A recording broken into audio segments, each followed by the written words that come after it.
Assalamualaikum warahmatullahi wabarakatuh. Perkenalkan, nama saya Zahra Aulia Putri dengan NIM 6120901250003 dari Prodi S1 Bisnis Digital. Di sini saya akan menjabarkan materi tentang penggunaan AI pada Google Assistant. Materi yang akan saya bahas adalah mengenai latar belakang, pengertian, sejarah, fungsi, cara kerja, kelebihan dan kekurangan, serta kesimpulan.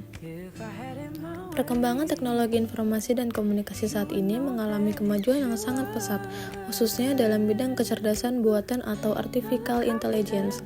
Masyarakat membutuhkan akses informasi yang cepat, akurat, dan mudah digunakan. Oleh karena itu, perusahaan teknologi seperti Google mengembangkan asisten virtual yang mampu berinteraksi langsung dengan pengguna. Google Assistant hadir sebagai solusi untuk membantu aktivitas manusia, mulai dari mencari informasi hingga mengatur perangkat pintar.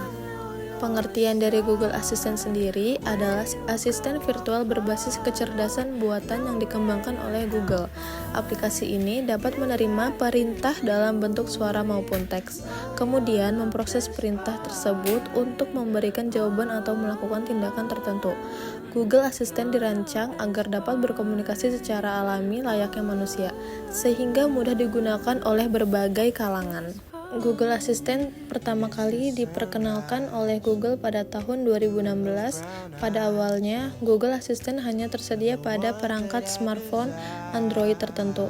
Seiring dengan perkembangan teknologi dan kebutuhan pengguna, Google Assistant kemudian dikembangkan agar dapat digunakan pada berbagai perangkat lain seperti smart speaker, smart TV, dan perangkat rumah pintar.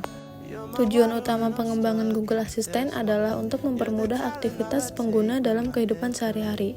Google Assistant membantu meningkatkan efisiensi waktu, produktivitas, serta kenyamanan pengguna dalam mengakses informasi. Selain itu, teknologi ini juga bertujuan untuk mengintegrasikan berbagai layanan Google ke dalam satu sistem yang mudah dikendalikan. Adapun fungsi utama dari Google Assistant, yang pertama ialah menjawab pertanyaan dan mencari informasi di internet. Yang kedua, mengatur alarm, pengingat, dan jadwal kegiatan. Yang ketiga, mengirim pesan dan melakukan panggilan telepon. Yang keempat, memberikan navigasi dan informasi lokasi. Dan yang terakhir, mengontrol perangkat rumah pintar seperti lampu dan AC. Fungsi bagi masyarakatnya adalah yang pertama, mempermudah akses informasi. Google Assistant membantu masyarakat mendapatkan informasi dengan cepat seperti berita, cuaca, jadwal transportasi, hingga informasi umum lainnya. Pengguna cukup memberikan perintah suara tanpa harus mengetik sehingga lebih praktis dan efisien.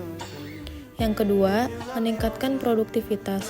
Bagi pelajar, mahasiswa, dan pekerja, Google Assistant membantu mengatur jadwal, pengingat tugas, alarm, dan catatan penting. Hal ini membantu masyarakat mengelola waktu dengan lebih baik dan mengurangi risiko lupa terhadap aktivitas penting. Yang ketiga, membantu aktivitas sehari-hari. Google Assistant dapat digunakan untuk melakukan panggilan, mengirim pesan, memutar musik, serta memberikan petunjuk arah. Fitur ini sangat membantu masyarakat dalam menjalani aktivitas harian, terutama saat sedang sibuk atau bepergian. Yang keempat, mendukung penyandang disabilitas. Bagi penyandang disabilitas, khususnya tunanetra atau pengguna dengan keterbatasan fisik, Google Assistant sangat membantu karena dapat dioperasikan dengan perintah suara. Hal ini meningkatkan kemandirian dan aksesibilitas dalam menggunakan teknologi. Yang kelima, mendukung pendidikan dan pembelajaran dalam bidang pendidikan. Google Assistant membantu siswa dan mahasiswa mencari materi pelajaran, definisi, dan penjelasan konsep tertentu. Aplikasi ini juga dapat digunakan sebagai media pembelajaran berbagai teknologi yang interaktif. Yang keenam, membantu pengelola rumah pintar. Google Assistant memungkinkan masyarakat mengontrol perangkat rumah pintar seperti lampu, AC, televisi, dan alat elektronik lainnya. Hal ini membuat kehidupan rumah tangga menjadi lebih nyaman, efisien, dan modern. Dan yang terakhir, yaitu efisiensi waktu dan energi.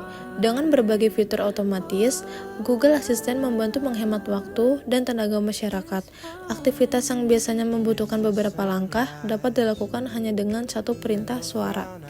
Bagaimana sih cara kerja Google Assistant? Google Assistant bekerja dengan memanfaatkan teknologi kecerdasan buatan, pemrosesan bahasa alami, atau bisa dibilang natural language processing, dan machine learning.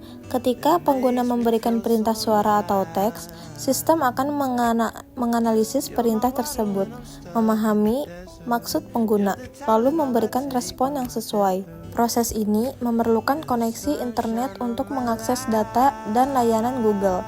Google Assistant dapat digunakan pada berbagai perangkat, antara lain smartphone Android dan iOS, smart speaker seperti Google Nest, Smart TV, dan Android TV, perangkat smart home, wearable devices seperti smartwatch.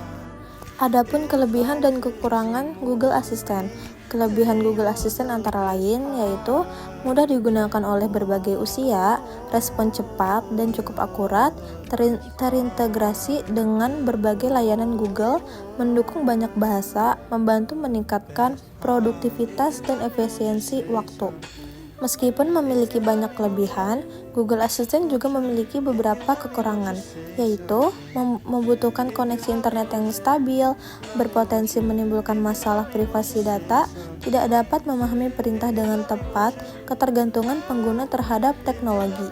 Kesimpulan dari Google Assistant sendiri adalah merupakan inovasi teknologi berbasis kecerdasan buatan yang sangat bermanfaat dalam kehidupan modern.